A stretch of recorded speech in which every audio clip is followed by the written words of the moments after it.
ಭೂಮಿ ನೋಡಿದಾಗ ಸರ್ಕಾರ ಹೇಳ್ತಿರೋದು ಇಲ್ಲಿ ಹಸಿರಿಲ್ಲ ಅಂತ.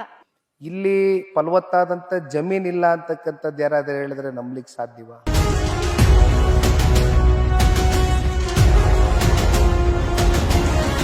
ಈಗ ಇಷ್ಟು ವರ್ಷ ಇಲ್ಲಿ ಯಾವುದು ನೀರು ಕಲುಷಿತ ಆಗಿರ್ಲಿಲ್ಲ, ಯಾವುದು ವಾತಾವರಣ ಕಲುಷಿತ ಆಗಿರ್ಲಿಲ್ಲ.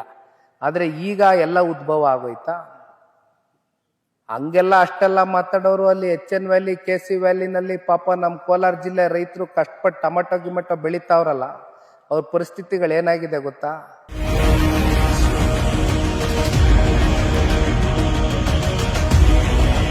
ಈಗ DK ಶಿವಕುಮಾರ್ ಹೇಳಿದ್ರು ಅಕೌಂಟ್ ದುಡ್ಡು ಹಾಕೊಳ್ಳೋದೆ ತಗೊಳ್ಳೋದೆ ಯಾರ ಮಾತು ಕೇಳಲ್ಲ ಅಂತ. ಈಗ ಒಂದು ನನಗ್ ಗೊತ್ತಿದೆ, ಸರ್ಕಾರ ದಪ್ಪಚರ್ಮದ ಸರ್ಕಾರ. ಇವರು ಯಾವುದೇ ಕಾರಣಕ್ಕೂ ಕೂಡ ಇದನ್ನ ಪ್ರತಿಷ್ಠೆಯಾಗಿ ತಗೊಂಡಿದ್ದಾರೆ ಹೊರತುಪಡಿಸಿ ರೈತರ ಬದುಕು ನಾಳೆ ಎಲ್ಲಿಗೆ ಹೋಗ್ಬೋದು, ರೈತರ ಬದುಕಿನ ಜೊತೆ ನಾವು ಚೆಲ್ಲಾಟ ಆಡ್ತಾ ಇದೀವಲ್ಲ ಅಂತಕ್ಕಂಥದ್ದು ಕಿಂಚಿತ್ತು ಕೂಡ ಅವರ ಆತ್ಮಸಾಕ್ಷಿಗೆ ಅವ್ರು ಪ್ರಶ್ನೆ ಮಾಡ್ಕೊಂಡಿದ್ರೆ ಬಹುಶಃ ಅವ್ರು ಈ ರೀತಿ ನಡ್ಕೊತಾ ಇರ್ಲಿಲ್ಲ. ಇವತ್ತು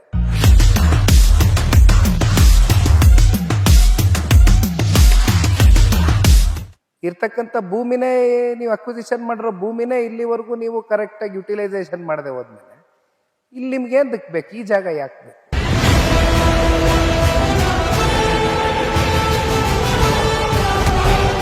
ರೈತರಿಲ್ವಾ? ಇವ್ರು ಯಾರು ರೈತರಲ್ವಾ?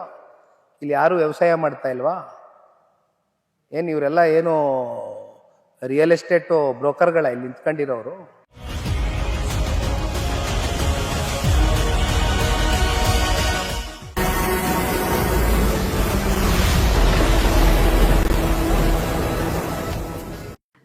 ವೀಕ್ಷಕರೇ, ಕಾರ್ಯಕ್ರಮಕ್ಕೆ ಸ್ವಾಗತ. ಎಲ್ಲೇ ಒಂದು ಸಣ್ಣ ಸಮಸ್ಯೆ ಅಂದ್ರೆ ಇವರು ಅಲ್ಲಿ ನಿಂತಿರ್ತಾರೆ. ಯಾರ್ದೋ ಮನೆಯಲ್ಲಿ ಪ್ರಾಬ್ಲಮ್ ಆಗ್ತಿದ್ರೆ ಅಂದ್ರೆ ಇವರು ಅಣ್ಣ ಆಗ್ತಾರೆ. ಇವರು ಮತ್ಯಾರು ಅಲ್ಲ, JDS ನ ಯುವ ಘಟಕದಂತಹ ರಾಜ್ಯಾಧ್ಯಕ್ಷರು ನಿಖಿಲ್ ಕುಮಾರಸ್ವಾಮಿ ಸರ್. ನಮಸ್ತೆ. ನಮಸ್ಕಾರ ಸರ್. ನಿಮ್ಗೋಸ್ಕರ ನಾವಿವತ್ತು ಕಾರ್ಯಕ್ರಮ ಮಾಡ್ತಿರೋರು ಒಬ್ರು ಗಿಫ್ಟ್ ಕೊಟ್ಟಿದ್ದಾರೆ. ಏನಂದ್ರೆ ಈ ಹಣ್ಣ ಮಾತ್ರ ಮಿಸ್ ಮಾಡದೆ ತಗೊಳ್ಳಿ ಸರ್. ನಿಮ್ ತಂದೆಯವರು ಇದೇ ತೋಟಕ್ಕೆ ಹೋಗಿ ಹಣ್ಣ ಸೇವಿಸಿದ್ರಂತೆ. ಇನ್ ಮುಂದಕ್ಕೆ ಈ ಹಣ್ಣು ಸಿಗಲ್ಲ ಸರ್. ಕಾರಣ ಯಾಕೆ ಅಂದ್ರೆ ಬಿಡದಿ ಟೌನ್ಶಿಪ್ ಆಗ್ತಿದೆ, ನಮ್ದು ಭೂಮಿ ಹೋಗ್ಬಿಡುತ್ತೆ, ನಿಖಿಲ್ ಅಣ್ಣಂಗೆ ಇದನ್ನ ಕೊಡಿ ಅಂತ ಹೇಳಿ ನಾಗರಾಜ್ ಅವ್ರು ಕೊಟ್ರು, ಶ್ರೀಧರ್ ಮತ್ತೆ ನಾಗರಾಜ್ ಕೊಟ್ರು ಸರ್. ಸರ್, ಈ ಭೂಮಿ ನೋಡಿದಾಗ ಸರ್ಕಾರ ಹೇಳ್ತಿರೋದು ಇಲ್ಲಿ ಹಸಿರಿಲ್ಲ ಅಂತ, ನಿಮ್ಗೇನ್ ಅನ್ಸುತ್ತೆ ಸರ್? ನಾನು 88ನೇ ಇಸ್ವಿನಲ್ಲಿ ಹುಟ್ಟಿದ್ದು. ನಮ್ಮ ತಂದೆಯವರು ಇದೇ ಬಿಡದಿ ಹೋಬಳಿಲಿ ಕೇತ್ಗನಹಳ್ಳಿ ಜಮೀನು ಖರೀದಿ ಮಾಡಿದ್ದು 85ನೇ ಇಸ್ವಿಲಿ. ಆಗಿಂದ ಈಗಿನಿಂದನೂ ಕೂಡ ಈ ಭಾಗದಲ್ಲಿ ಎಷ್ಟು ನೀರಾವರಿಯ ಯೋಜನೆ ಎಷ್ಟು ಸದೃಢವಾಗಿ ಆಗಿದೆ ಅಂತಕ್ಕಂಥದ್ದು ಕಣ್ಣಾರೆ ನೋಡ್ಕೊಂಡ್ ಬಂದಿದ್ದೀನಿ. ಇಲ್ಲಿ ಯಾರು ಬಂಜರ್ ಭೂಮಿ ಲೆಕ್ಕಾಚಾರದಲ್ಲಿ ಮಾತಾಡ್ತಾ ಇದ್ದಾರೆ, ಬಹುಶಃ ನನಗಿದ್ರಲ್ಲಿ ಯಾವುದೇ ಅನುಮಾನ ಇಲ್ಲ. ಇಲ್ಲಿ ಫಲವತ್ತಾದಂಥ ಭೂಮಿ ಇರ್ತಕ್ಕಂಥದ್ದು ನಿಮ್ಮ ಕಣ್ಣು ಮುಂದೆ ನೀವು ಕಾಣ್ಬೋದು. ಎಷ್ಟು ಹಸಿರು ಕ್ರಾಂತಿ ವಾತಾವರಣ ಈ ಭಾಗದಲ್ಲಿ ಸೃಷ್ಟಿಯಾಗಿದೆ ಅನ್ನೋದಕ್ಕೆ ಇತ್ತೀಚಿನ ದಿನಗಳಲ್ಲಿ ನನಗೆ ಮೊನ್ನೆ ಒಂದು ಯಾವುದೋ ಯೂಟ್ಯೂಬ್ ಚಾನಲಲ್ಲಿ ಒಂದು ಏರಿಯಲ್ ಶಾಟ್ ತಗೊಂಡಿದ್ರು ಯಾರೋ, ಹೆಲಿಕ್ಯಾಮ್ ಶಾಟ್. 9600 ಎಕರೆ, 2 ಪಂಚಾಯತಿ ಸೇರಿ 26 ಹಳ್ಳಿಗಳು. ನೀವು ನೋಡಿದ್ರೆ ಎಲ್ಲಿ ನೋಡಿದ್ರು ತೆಂಗು, ಅಡಿಕೆ, ಮಾವು, ರೇಷ್ಮೆ, ತೋಟಗಾರಿಕೆ, ಹೈನುಗಾರಿಕೆ, ಇದ್ರ ಮೇಲೆ ಅವಲಂಬಿತರಾಗಿ ರೈತರು ಬದುಕು ಕಟ್ಕೊಂಡಿದ್ದಾರೆ. ನಾವು ಇದನ್ನೆಲ್ಲ ಚಿಕ್ಕ ವಯಸ್ಸಿಂದ ನೋಡ್ಕೊಂಡು ಬೆಳೆದಿರ್ತಕ್ಕಂಥವ್ರು ಈ ವಾತಾವರಣದಲ್ಲಿ, ವಿಶೇಷವಾಗಿ ನಮ್ಮ ಭಾಗದಲ್ಲಿ. ಇಲ್ಲಿ ಫಲವತ್ತಾದಂಥ ಜಮೀನಿಲ್ಲ ಅಂತಕ್ಕಂಥದ್ದು ಯಾರಾದ್ರೂ ಹೇಳಿದ್ರೆ ನಂಬಲಿಕ್ಕೆ ಸಾಧ್ಯವಾ? ಈಗ ನೀವು ಇಲ್ಲೇ ಕೂತಿದ್ದೀರಿ, ಎಲ್ಲಿ ನೋಡಿದ್ರು ನಿಮಗೆ ತ್ಯಾವ ಇದೆ, ಹಸಿರಾಗಿದೆ. ಇಲ್ಲಿ ಸೌತೆಕಾಯಿ ಬೆಳೆದಿದ್ದೀವಿ ಅಂತ ಕೈಗೆ ತಗೊಂಬಂದು ಕೊಟ್ಟರು. ಇಲ್ಲಿ ಅವರ ತಂದೆನೋ ತಾತಂದೋ ಯಾರ್ದೋ ಪಾಪ ನಾ ಕೇಳಿದೆ, ಯಾರ್ದೋ ಸಮಾಧಿ ಹಣ ಕುಟುಂಬಸ್ಥರದ ಅಂತ, ನಮ್ಮ ತಾತಂದು ಅಂತ ಹೇಳಿದ್ರು ಜಮೀನಿನ ಮಾಲೀಕರು. ಈ ರೀತಿ ಏನಾಗಿದೆ, ಇಲ್ಲಿ ಭಾವನೆಗಳು ಅಡಗಿದೆ. ಜನರು ಭಾವನೆಗಳಿಗೆ ಧಕ್ಕೆ ಉಂಟಾಗಿ ಇಲ್ಲಿ ಯಾವುದೋ AI ಸಿಟಿ ಮಾಡ್ತೀವಿ, ಇಲ್ಲಿ ಯಾವುದೋ ಸ್ಮಾರ್ಟ್ ಸಿಟಿ ಮಾಡ್ತೀವಿ ಅನ್ನೋದಕ್ಕೆ ಈಗಾಗಲೇ KDBನಲ್ಲಿ 1.5 ಲಕ್ಷ ಎಕರೆಗೂ ಜಾಸ್ತಿ ಜಮೀನು ವಶಪಡಿಸ್ಕೊಂಡಾಗಿದೆ, ಅಕ್ವಿಸಿಷನ್ ಮಾಡಾಗಿದೆ ರೈತರ ಹತ್ರ. ಎಷ್ಟು ಯುಟಿಲೈಸ್ ಮಾಡಿದ್ದಾರೆ ಸರ್ಕಾರ?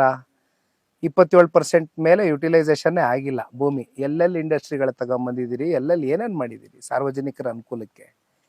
ಮತ್ತು ಈ ಭೂಮಿ ಯಾಕೆ ಬೇಕು ನಿಮಗೆ? ಇರ್ತಕ್ಕಂಥ ಭೂಮಿನೇ ನೀವು ಅಕ್ವಿಸಿಷನ್ ಮಾಡಿರೋ ಭೂಮಿನೇ ಇಲ್ಲಿವರೆಗೂ ನೀವು ಕರೆಕ್ಟಾಗಿ ಯುಟಿಲೈಸೇಷನ್ ಮಾಡದೆ ಹೋದ್ಮೇಲೆ ಇಲ್ಲಿ ನಿಮ್ಗೆ ಏನು ಬೇಕು? ಈ ಜಾಗ ಯಾಕೆ ಬೇಕು? ಸರ್, ನೀವು ರೈತ ಮುಖಂಡರು ಹೌದು, ದೊಡ್ಡ ರಾಜಕಾರಣಿನೂ ಹೌದು. ರಾಜಕಾರಣಿಗಳಿಗಾಗಿ ನೀವು ಅವ್ರ ಪರ ಮಾತಾಡೋದಾದ್ರೆ, ರೈತರು ಒಂದು ಪ್ರಶ್ನೆ ಕೇಳಿದ್ದಾರೆ, ಅವ್ರ ಪರವಾಗಿ ನಾನು ಕೇಳ್ತಿದ್ದೀನಿ. ಇಲ್ಲಿಯ ಲೋಕಲ್ MLA ಬಂದು ಇಲ್ಲಿ ಮಾತಾಡಿಲ್ಲ, ಬಾಲಕೃಷ್ಣ ಅವರು. ಈಗ DK ಶಿವಕುಮಾರ್ ಹೇಳಿದ್ರು, ಅಕೌಂಟ್ ದುಡ್ಡು ಹಾಕೊಳ್ಳೋದೆ ತಗೊಳ್ಳೋದೆ ಯಾರ ಮಾತು ಕೇಳಲ್ಲ ಅಂತ. ನೀವು ರಾಜಕಾರಣಿಯಾಗಿ ಇದನ್ನ ಒಪ್ತೀರಾ, ಈ ತರ ಸ್ಟೇಟ್ಮೆಂಟ್ಗಳನ್ನ? ಅಮ್ಮ, ನಾನು ಇವತ್ತು ವಿಶೇಷವಾಗಿ ಇಲ್ಲಿ ಯಾವುದೇ ರಾಜಕಾರಣ ಬೆರೆಸ್ತಕ್ಕಂಥದ್ದಕ್ಕೆ ಬಂದಿಲ್ಲ. ರಾಜಕಾರಣ ಮಾತಾಡುವಂಥದ್ದಕ್ಕೆ, ರಾಜಕಾರಣ ಚರ್ಚೆ ಮಾಡುವಂಥದ್ದಕ್ಕೆ ಹಲವಾರು ವೇದಿಕೆಗಳಿದೆ. ಹಲವಾರು ಸರ್ಕಾರದ ಲೋಪದೋಷಗಳಿದ್ದಾಗ ಎತ್ತಿಡಿದು ಮಾತಾಡ್ತೀನಿ. ಆದರೆ ಇವತ್ತು ನಾನು ರೈತರ ನಿಜವಾದ ಸಂಕಷ್ಟಗಳೇನಿದೆ ಅಂತಕ್ಕಂಥದ್ದು ಈ ಭಾಗದ ನಿಕಟಪೂರ್ವ ಶಾಸಕರು ಮಂಜಣ್ಣ ಅವ್ರಿಗೆ ಹಲವಾರು ದಿನದಿಂದ ನಾನು ಚರ್ಚೆ ಮಾಡ್ತಾನೆ ಇದ್ವು. 26 ಹಳ್ಳಿಗಳಿಗೂ ಒಂದು ಭೇಟಿ ಕೊಡ್ತಕ್ಕಂಥ ಪ್ರಯತ್ನ ಮಾಡೋಣ. ಅಲ್ಲಿರ್ತಕ್ಕಂಥ ವಾಸ್ತವ ಸ್ಥಿತಿ ಏನಿದೆ ಅದು ಮಾಧ್ಯಮದ ಮೂಲಕ ರಾಜ್ಯದ ಜನಕ್ಕೂ ತಿಳಿಬೇಕಾಗ್ತದೆ, ಸರ್ಕಾರಕ್ಕೂ ಎಚ್ಚರಿಕೆ ಆಗಬೇಕಾಗ್ತದೆ. ಹೋಗಿದ್ದೆ. ಈಗ ಒಂದು ನೋಡಿಮ, ಯಾವುದಾದ್ರೂ ಒಂದು ಭೂಮಿ ಅಕ್ವಿಸಿಷನ್ ಆಗಬೇಕಾದ್ರೆ ಕನ್ಸೆಂಟ್ ತಗೊಳ್ಬೇಕಾಗ್ತದೆ. ಕನ್ಸೆಂಟ್ ತಗೊಳ್ಳೋದಕ್ಕೋಸ್ಕರ ಎಷ್ಟು ಜನ ಅಧಿಕಾರಿಗಳು ಇಲ್ಲಿ ಬಂದಿದ್ರು, ಯಾವ ಜನಪ್ರತಿನಿಧಿ ಬಂದಿದ್ದಾರೆ? 80% ಇಲ್ಲಿ ರೈತರು ಒಪ್ಕೊಬಿಟ್ಟಿದ್ದಾರೆ ಅಂತಾರೆ. ಇನ್ನು ಕೃಷಿ ಮಾಡ್ತಕ್ಕಂಥವ್ರು ಯಾರೂ ಇಲ್ಲ ಅಂತಾರೆ, ಯಾರೂ ವ್ಯವಸಾಯ ಮಾಡ್ತಾ ಇಲ್ಲ ಅಂತಾರೆ, ಇಲ್ಲಿ ಕೊನೆಗೆ ರೈತರೇ ಇಲ್ಲ ಅಂತ ಅದು ಕೂಡ ಹೇಳ್ಬಿಟ್ರು. ಅದನ್ನ ನೀವು ನೋಡಿದಿರಿ. ನಾನೇನು ಮತ್ತೆ ಯಾರು ಏನು ಎತ್ತ ಅಂತ ಪುನರ್ರಚಿಸ್ಲಿಕ್ಕೆ ಹೋಗೋದಿಲ್ಲ. ಯಾರು ಹೇಳಿದ್ರು ಅನ್ನೋದು ನಿಮಗೆ ಗೊತ್ತಿದೆ. ರೈತರಿಲ್ವ? ಇವ್ರು ಯಾರು ರೈತರಲ್ವಾ? ಇಲ್ಲಿ ಯಾರು ವ್ಯವಸಾಯ ಮಾಡ್ತಾ ಇಲ್ವಾ? ಏನು ಇವರೆಲ್ಲ ಏನು ರಿಯಲ್ ಎಸ್ಟೇಟು ಬ್ರೋಕರ್ಗಳ ಇಲ್ಲಿ ನಿಂತ್ಕೊಂಡಿರೋರು? ರಿಯಲ್ ಎಸ್ಟೇಟ್ ಉದ್ಯಮಿಗಳ ನಿಂತ್ಕೊಂಡಿರೋರು ಇಲ್ಲಿ? ಇವತ್ತು ನೀವು ಅವ್ರು ಹೇಳಿದ್ರು ಸ್ಟೇಟಸ್ ನೋಡಿ ಮಾತಾಡ್ಬೇಕು ಅಂತ ಹೇಳಿ, ನೀವು ರಾಜಕಾರಣ ಮಾತಾಡಲ್ಲ ಅಂತ ಹೇಳೋ ಮೂಲಕ ಅದನ್ನ ಒಡೆದು ಬೀಳಿಸ್ಬಿಟ್ರಿ. ಅವ್ರ ಸ್ಟೇಟಸ್ ಏನು ಅಂತ ತೋರಿಸಿದ್ರಿ. ಲ್ಯಾಂಡ್ ಲಾ 1908 ಹಾಗೂ ಲ್ಯಾಂಡ್ ಅಕ್ವಿಸಿಷನ್ ಆಕ್ಟ್ 2013 ಎರಡೂ ಇಲ್ಲಿ ಫಾಲೋ ಆಗಿಲ್ಲ ಅನ್ನೋದು ರೈತರ ವಾದ. ರೈತರ ಪರವಾಗಿರುವಂತಹ ಫಲವತ್ತಾದ ಭೂಮಿಯನ್ನ ತಗೋಬಾರ್ದು, ರೈತರ ಕನ್ಸರ್ನ್ ಇರಬೇಕು, ಭೂಮಿಯ ಮಾರುಕಟ್ಟೆಯ ದರ ಇಲ್ಲಿ ಪಾಲನೆ ಆಗ್ತಾ ಇಲ್ಲ, ನೋಟಿಫಿಕೇಶನ್ ಹೊಡಿಸ್ಬೇಕಾದಾಗ ಇಲ್ಲಿ ಮಾತುಕತೆ ನಡೆದಿಲ್ಲ ಅಂತ ಹೇಳಿ ಇವರ ಪರವಾಗಿ ಹೇಗೆ ಮುಂದಕ್ಕೆ ನೀವು ನಿಂತ್ಕೋತೀರಿ ಸರ್? ನೋಡಿ, ಇದು ಯಾವ ಮಾರ್ಗಸೂಚಿಗಳು ಇವತ್ತು ನೀವೇನ್ ಹೇಳ್ತಾ ಇದ್ದೀರಿ, ಇದು ಯಾವ ಕೂಡ ಪಾಲಿಸಿಲ್ಲ ಸರ್ಕಾರ. ಎಲ್ಲ ಗಾಳಿಗೆ ತೂರಿದೆ. ಇದು ಒಂದು ರೀತಿ ಹಿಟ್ಲರ್ ಮನಸ್ಥಿತಿಯ ಒಂದು ಆಡಳಿತ ಈ ರಾಜ್ಯದಲ್ಲಿ ನಡೀತಾ ಇದೆ. ಈಗ ಒಂದು ನನಗೆ ಗೊತ್ತಿದೆ, ಸರ್ಕಾರ ದಪ್ಪಚರ್ಮದ ಸರ್ಕಾರ. ಇವರು ಯಾವುದೇ ಕಾರಣಕ್ಕೂ ಕೂಡ ಇದನ್ನ ಪ್ರತಿಷ್ಠೆಯಾಗಿ ತಗೊಂಡಿದ್ದಾರೆ ಹೊರತುಪಡಿಸಿ ರೈತರ ಬದುಕು ನಾಳೆ ಎಲ್ಲಿಗೆ ಹೋಗ್ಬೋದು, ರೈತರ ಬದುಕಿನ ಜೊತೆ ನಾವು ಚೆಲ್ಲಾಟ ಆಡ್ತಾ ಇದೀವಲ್ಲ ಅಂತಕ್ಕಂಥದ್ದು ಕಿಂಚಿತ್ತು ಕೂಡ ಅವರ ಆತ್ಮಸಾಕ್ಷಿಗೆ ಅವ್ರು ಪ್ರಶ್ನೆ ಮಾಡ್ಕೊಂಡಿದ್ರೆ ಬಹುಶಃ ಅವ್ರು ಈ ರೀತಿ ನಡ್ಕೊತಾ ಇರ್ಲಿಲ್ಲ ಇವತ್ತು. ಆದ್ರೆ ನಾವು ಅವ್ರ ಹತ್ರ ಏನು ಹೆಚ್ಚು ನಿರೀಕ್ಷೆ ಮಾಡ್ಲಿಕ್ಕೆ ಆಗೋದಿಲ್ಲ. ಒಂದು, ನಮ್ಮ ರೈತರ ಹತ್ರ ಎಲ್ಲರ ಹತ್ರ ಬೆಳಗ್ಗೆಯಿಂದ ಚರ್ಚೆ ಮಾಡ್ತಾ ಇರ್ತಕ್ಕಂಥದ್ದು ನಾನಾಗ್ಲಿ ಮಂಜಣ್ಣ ಅವರಾಗ್ಲಿ ವಿಚಾರ ಇಷ್ಟೇ, ಬಹಳ ಸ್ಪಷ್ಟ. ಬಹುಶಃ ಇದು ನೋಡೋಣ, ಫೈನಲ್ ನೋಟಿಫಿಕೇಶನ್ಗೆ ಏನೋ ಕರೆ ಕೊಡಬೇಕು ಅಂತಕ್ಕಂಥದ್ದು ಇದೇ ತಿಂಗಳು ಮಾಡಬೇಕು ಅನ್ನುವಂಥದ್ದು ಬಹುಶಃ ನಿರ್ಧಾರ ತಗೊಳ್ತಾ ಇರ್ತಕ್ಕಂಥದ್ದಕ್ಕೆ ಏನೋ ಹೇಳಿದ್ದಾರೆ ಆಲ್ರೆಡಿ. ನನಗೂ ವಿಚಾರ ಬಂತು. ಅದು ಎಲ್ಲಿಗೆ ಹೋಗಿ ನಿಲ್ಲುತ್ತೆ ಅದನ್ನ ನೋಡಿಕೊಂಡು ಅಲ್ಲಿಂದ ರೈತರುಗಳು ಈಗಾಗಲೇ 3,500 4,000 ಜನ ತಕರಾರು ಅರ್ಜಿಗಳು ಹಾಕಿದ್ದಾರೆ, ಅಬ್ಜೆಕ್ಷನ್ಸ್ ಫೈಲ್ ಮಾಡಿದ್ದಾರೆ. ಅದು ಸುಮ್ಮನೆ ಅವ್ರೇನು ಕಾಟಾಚಾರಕ್ಕೆ ಆ ಅಬ್ಜೆಕ್ಷನ್ಸು ಎಷ್ಟು ಮಟ್ಟಿಗೆ ಕನ್ಸಿಡರೇಷನ್ ತಗೊಂಡ್ರು ಅಂತಕ್ಕಂಥದ್ದು ನಿಮಗೂ ಗೊತ್ತು, ನನಗೂ ಗೊತ್ತು. ಬಟ್ ಅಂತಿಮವಾಗಿ ಕಾನೂನಿದೆ, ಕೋರ್ಟ್ ಇದೆ. ನಮಗೆ ಕಾನೂನಿನ ಅಡಿಯಲ್ಲಿ ಖಂಡಿತವಾಗ್ಲೂ ನಮ್ಮ ರೈತರಿಗೆ ಹೋರಾಟಕ್ಕೆ ಜಯ ಸಿಗುತ್ತೆ ಅಂತಕ್ಕಂಥದ್ದು ನಾನು ಭಾಳ ಗಟ್ಟಿಯಾಗಿ ನಂಬ್ಕೊಂಡಿದ್ದೇವೆ. ಸೊ ರೈತರು ಎಲ್ಲರೂ ಸಿದ್ಧರಿದ್ದಾರೆ. ಏನಣ್ಣ, ಕಾನೂನು ಹೋರಾಟಕ್ಕೆ ಹೋಗ್ಬೇಕಲ್ವೇ? ಕೊನೆಗೆ ಸರ್ಕಾರ ನಿಮ್ಗೆ ಸ್ಪಂದಿಸ್ತಕ್ಕಂಥದ್ದು ಏನಾದ್ರು ವಿಶ್ವಾಸ ಇದೆಯಾ ನಮ್ಗೆ ನಿಮ್ಗೆ? ಇಲ್ಲಿವರೆಗೂ ನಡ್ಕೊಂಡಿರ್ತಕ್ಕಂಥದ್ದು ನೋಡಿದಾಗ ಕಾನೂನು ಹೋರಾಟಕ್ಕೆ ಕೈ ಹಾಕ್ಲೇಬೇಕಾಗ್ತದೆ ಅಮ್ಮ. Will go legal battle fight ಮಾಡ್ತೀವಿ. ಸರ್, ಫೈನಲಿ ಏನು ಹೇಳಿದ್ರೆ, ಈಗ ಅವರು ಒಂದ್ ಕಡೆ ಕುರ್ಚಿ ಗಲಾಟೆಯಲ್ಲಿ ಬಿಸಿ ಇದ್ದಾರೆ. ಇವತ್ತು ನೀವು ಬರ್ತೀನಿ ಅಂತ 24 ಗಂಟೆ ಮುಂಚೆ ಹೇಳಿದ್ದು 16,000 ಜನ ರೈತರು ಸೇರಿದ್ದಾರೆ. ಕನ್ಸರ್ನ್ ಇಲ್ವಾ? ಹಾಗಾದ್ರೆ ಆಡಳಿತಕ್ಕೆ ಬಂದವ್ರು, ನೀವು ಮೈತ್ರಿಲಿ ಇದ್ದವ್ರು ಹಿಂದೆ, ಅದಕ್ಕೆ ಕೇಳ್ತಿದ್ದೀನಿ, ಕನ್ಸರ್ನ್ ಇಲ್ವಾ ರೈತರ ಬಗ್ಗೆ? ಎಸ್ಪೆಷಲಿ ರಾಮನಗರದ ವಿಚಾರದಲ್ಲಿ ಯಾಕೆ ನಿಮ್ನೆ ಕೇಳ್ತಿದೀವಿ ಅಂದ್ರೆ, ರಾಮನಗರದ ಮೇಲೆ ನಿಮ್ದು ಜಾಸ್ತಿ ಪ್ರೀತಿ ಇತ್ತು. ಇಲ್ಲಿಂದ ಗೆದ್ದು ಬಂದಾಗ, ಅಂದ್ರೆ ತಂದೆಯವ್ರು ಗೆದ್ದು ಬಂದಾಗ ತುಂಬಾ ಪ್ರೀತಿ ಕಾಳಜಿ ತೋರಿಸಿದ್ರೆ ಡೆವಲಪ್ಮೆಂಟ್ಗೆ ಕೊಡುಗೆ ಕೊಟ್ಟಿದ್ದಾರೆ. ಬಟ್ ಇದನ್ನ ತಿರ್ಚ್ಲಾಯ್ತು, ನಿಮ್ದೇ ಕೂಸು ಇದು ಟೌನ್ಶಿಪ್ ಅಂತ ಹೇಳಿದ್ರು. ಅಮ್ಮ, ಒಂದು ಕುಮಾರಣ್ಣ ಅವರು ಪ್ರಾರಂಭಿಕ ಹಂತದಲ್ಲಿ ಬೆಂಗಳೂರು ಬಹಳ ದೊಡ್ಡ ಮಟ್ಟದಲ್ಲಿ ಬೆಳೀತಾ ಇದೆ, ಜನಸಂಖ್ಯೆ ದೊಡ್ಡದಾಗಿದೆ ಅಂದಾಗ ಅವ್ರಿಗೆ ತಲೆನಲ್ಲಿ ಅವರು ಮೊದಲನೇ ಬಾರಿ ಮುಖ್ಯಮಂತ್ರಿ ಇದ್ದಾಗ ಆಲೋಚನೆ ಬಂದಿದ್ದು ಸತ್ಯ. ಆದರೆ ಇದೇ ಕೃಷ್ಣ ಕಚೇರಿನಲ್ಲಿ 3ನೇ ಸಭೆ ರೈತರನ್ನ ಕರೆದು ಮಾಡಿದಾಗ ರೈತ ಒಂದು ಹೆಣ್ಣುಮಗಳು ಮಹಿಳೆ ರೈತ ಮುಖಂಡೆ ಆ್ಯಕ್ಚುಲಿ ಕುಮಾರಣ್ಣನಿಗೆ ಒಂದು ವಿಚಾರ ಹೇಳುತ್ತೆ. ಇದೇ ಭಾವನಾತ್ಮಕವಾಗಿ ಎಷ್ಟು ಭಾವನೆಗಳಿದೆ ಇಲ್ಲಿ ನಮಗೆ, ಬೇಡ ಇದು ಕೈ ಬಿಡಿ ಅಂತ ಇದ್ದಂಗೆ ಕುಮಾರಣ್ಣ ಡ್ರಾಪ್ ಮಾಡಿದ್ರು. 2018ರಲ್ಲಿ ಮತ್ತು 14 ತಿಂಗಳು ಮುಖ್ಯಮಂತ್ರಿ ಆಗಿದ್ರು. ಅವ್ರೇನು ಕೈಗೆ ಎತ್ಕೊಳ್ಳಿಲ್ಲ, ಎತ್ಕೊಳ್ಳಿದ್ರೆ ಎತ್ಕೋಬೋದಾಗಿತ್ತು, ಕೈಗೆ ಎತ್ಕೊಳ್ಳಿಲ್ಲ. ಯಾಕೆಂದ್ರೆ ರೈತರಿಗೆ ನೋವು ಕೊಟ್ಕೊಂಡು ರೈತರ ಬದುಕಲ್ಲಿ ಚೆಲ್ಲಾಟ ಆಡ್ತಕ್ಕಂಥದ್ದು ಇದು ಯಾವತ್ತೂ ಕೂಡ ಜನತಾದಳ ಪಕ್ಷ ಆಗಲಿ ಕುಮಾರಣ್ಣ ಮಾಡಿಲ್ಲ, ಮುಂದೇನು ಮಾಡೋದಿಲ್ಲ. ಅದು ಇಲ್ಲಿರ್ತಕ್ಕಂಥ ರೈತರಿಗೂ ಗೊತ್ತಿದೆ. ಬೇರೆ ಬೇರೆ ರೀತಿ ನಾನಾ ರೀತಿ ತಿರುಚ್ತಾರೆ ವಿಚಾರಗಳು. ಬಟ್ ನಾನು ಹೇಳಿದ್ದೀನಿ, ಇವತ್ತು ನಾನು ಇಲ್ಲಿ ಬಂದಿರೋದು ರೈತರ ಜೊತೆ ಕೂತು ಒಂದು ಸಂವಾದ ಮಾಡಲಿಕ್ಕೆ, ಅವ್ರ ಕಷ್ಟ ಕೇಳಲಿಕ್ಕೆ. ಸಮಯ ಬಂದಾಗ ಮಂಜಣ್ಣ ಅವರು ಇಲ್ಲೇ ಇದ್ದಾರೆ, ನಾನು ಇದ್ದೀನಿ. ಅವ್ರು ಏನೇನು ಪ್ರಶ್ನೆಗಳು ಕೇಳಿದ್ದಾರೆ ಎಲ್ಲದಕ್ಕೂ ಉತ್ತರ ಕೊಡ್ಕೊಂಡ್ಬರ್ತೀವಿ. ನಿಮ್ಮ ಅವಧಿಯಲ್ಲಿ ಸಾಲ ಮನ್ನಾ ಮಾಡಿದ್ರಿ, ರೈತ ಸಾಲ ಮನ್ನಾ. ಅದು ನಿಮ್ನ ಬಿಟ್ರೆ ಬೇರೆ ಯಾರು ಬಂದ್ರು ಮಾಡ್ಲೇ ಇಲ್ಲ. ಈ ಸಲ ಭೂ ಸ್ವಾಧೀನ ಮನ್ನಾ ಮಾಡಿಸ್ತೀರಾ? ಮಾಡೋಣಮ್ಮ. ನೋಡಮ್ಮ, ರೈತರಿಗೆ ಅನುಕೂಲ ಆಗ್ತಕ್ಕಂಥ ನಿಟ್ಟಿನಲ್ಲಿ ಒಬ್ಬ ಬಡ ರೈತ ಅವನು ಜೀವನ ಏನು ಕಷ್ಟಪಟ್ಟು ಕಟ್ಕೊಂಡಿರ್ತಾನೆ, ಎಲ್ಲೂ ಕೂಡ ಅವನ ಬದುಕಿನ ಮೇಲೆ ಯಾವುದೇ ರೀತಿ ಸಮಸ್ಯೆ ಉಂಟಾಗದೆ ಇರತಕ್ಕಂಥ ನಿಟ್ಟಿನಲ್ಲಿ ಕೆಲವೊಂದಷ್ಟು ದಿಟ್ಟ ಹೆಜ್ಜೆಗಳನ್ನು ಇಡ್ತೇವೆ, ತೀರ್ಮಾನಗಳು ತಗೊಳ್ತೇವೆ. ಮಾಫಿಯಾ ಒಂದ್ ಕೈಯಾಡ್ಸಿತ್ತು. ಇಲ್ಲಿ ಬರ್ತಿರೋದು ಕೊಳಚೆ ನೀರು, ಸುತ್ತಮುತ್ತಲು ಇಲ್ಲಿ ಬರ್ತಿರೋ ಸೊಪ್ಪೆಲ್ಲ ಸರಿ ಇಲ್ಲ. ಇವತ್ತು ಬೆಳಗ್ಗೆಯಿಂದ ಆಹಾರ ಸೇವನೆ ಮಾಡಿದ್ರಿ ನೀವು, ಅವ್ರು ಕೊಟ್ಟಿರೋ ಪ್ರೀತಿಯಿಂದ ಹಣ್ಣುಗಳು ತಗೊಂಡ್ರಿ. ನಿಮ್ಗಾಗಿ ಅವರು ಒಂದು 8.5 ಕಿಲೋಮೀಟರ್ ಇಂದ ಈ ಹಣ್ಣು ಕೊಟ್ಟು ಕಳ್ಸಿದ್ರು. ಇದನ್ನೆಲ್ಲ ಟೇಸ್ಟ್ ಮಾಡಿರೋ ನಿಮ್ಗೇನ್ ಅನ್ಸುತ್ತೆ? ಈಗ ಇಷ್ಟು ವರ್ಷ ಇಲ್ಲಿ ಯಾವುದು ನೀರು ಕಲುಷಿತ ಆಗಿರ್ಲಿಲ್ಲ, ಯಾವುದು ವಾತಾವರಣ ಕಲುಷಿತ ಆಗಿರ್ಲಿಲ್ಲ.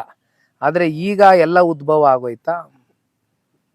ಹಂಗೆಲ್ಲ ಅಷ್ಟೆಲ್ಲ ಮಾತಾಡೋರು ಅಲ್ಲಿ HN ವ್ಯಾಲಿ, KC ವ್ಯಾಲಿನಲ್ಲಿ ಪಾಪ ನಮ್ಮ ಕೋಲಾರ ಜಿಲ್ಲೆ ರೈತರು ಕಷ್ಟಪಟ್ಟು ಟೊಮೆಟೊ ಗಿಮೆಟೊ ಬೆಳಿತಾವ್ರಲ್ಲ, ಅವ್ರ ಪರಿಸ್ಥಿತಿಗಳು ಏನಾಗಿದೆ ಗೊತ್ತಾ? ಶುದ್ಧೀಕರಣ ಮಾಡಿದಾರೆ ಏನಾದ್ರು ನೀರು? ಸರ್ಕಾರ ಬಂದ್ಮೇಲೆ ಏನ್ ಮಾಡಿದ್ದಾರೆ? ಇಲ್ಲಿ ಬಂದು ಇವಾಗ ಸುಮ್ನೆ ಏನೋ ಎದುರಿಸಿ ಬೆದರಿಸಿ ಮತ್ತೆ ತರಕಾರಿಗಳು ತಗತ್ತವ್ರಲ್ಲ, ಮತ್ತೆ ಮಾರ್ಕೆಟ್ ಅಲ್ಲಿ ಏನ್ ತರಕಾರಿ ತಗೊಳ್ಳೋರಿಲ್ವಾ? ಇಲ್ಲಿ ಬೆಳಿತಾ ಇರೋರು ಇಷ್ಟು ವರ್ಷ ಜೀವನ ಮಾಡ್ತಾ ಇದಾರಲ್ಲ, ಈಗ ಹೊಸದಾಗ ಶುರು ಆಗ್ಬಿಡ್ತಾ, ಸೃಷ್ಟಿಯಾಗೋಯ್ತಾ ಎಲ್ಲಿ ಇಲ್ದೇ ಇರೋದಿದು?